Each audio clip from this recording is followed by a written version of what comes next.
ओंकार स्मरण।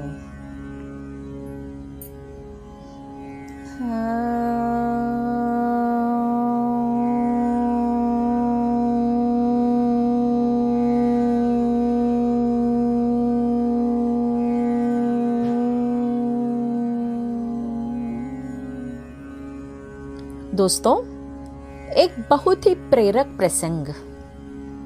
शीर्षक है अपूर्व साधना। आचार्य कुमारिल भट्ट वेदों का भाष्य कर रहे थे। उनकी देखभाल विधवा मां किया करती थी। मां ने उनका विवाह कर दिया।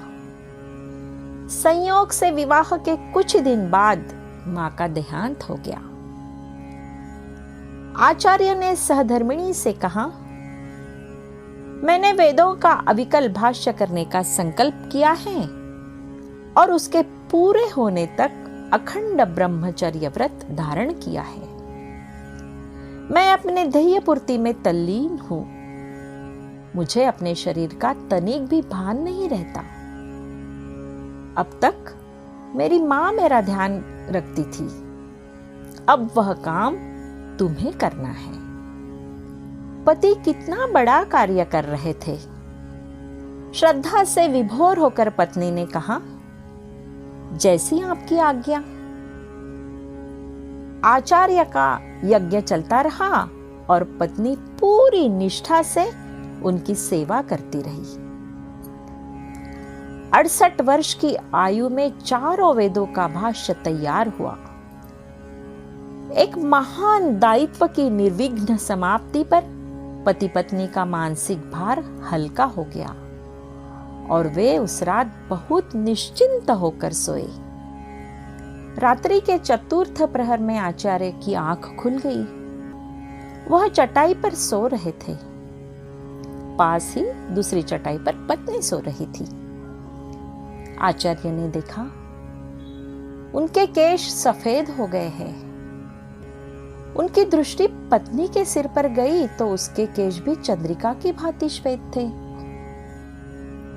सहसा उनके मन में विचार आया, ओह, देवी ने कितनी कठोर साधना की है। इस विचार के आते ही उनकी बाई भुजा पत्नी की ओर बढ़ गई, लेकिन वह उसके शरीर का स्पर्श करे कि पत्नी उठकर खड़ी हो गई। पति को प्रणाम किया। बोली, देव, हमारे जीवन का यह अंतिम प्रहर है।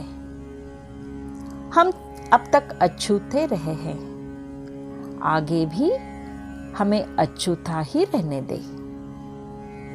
अब तक आप वेदों के भाष्य में लीन रहे, अब वेदों के प्रचार में लग जाइए। पत्नी के मुंह से यह सुनकर आचार्य उठे, पत्नी को प्रणाम किया और पुलकित होकर बोले, सत्यम शिवम सुंदरम। प्रभात की पहली किरण फूटते ही दोनों ने विधि पूर्वक संन्यास ले लिया और शेष जीवन वेदों के प्रचार में लगाया। अपनी दुर्धर्ष साधना और अप्रतिम योगदान के कारण वह आदि गुरु शंकराचार्य के प्रेरणा स्रोत बने।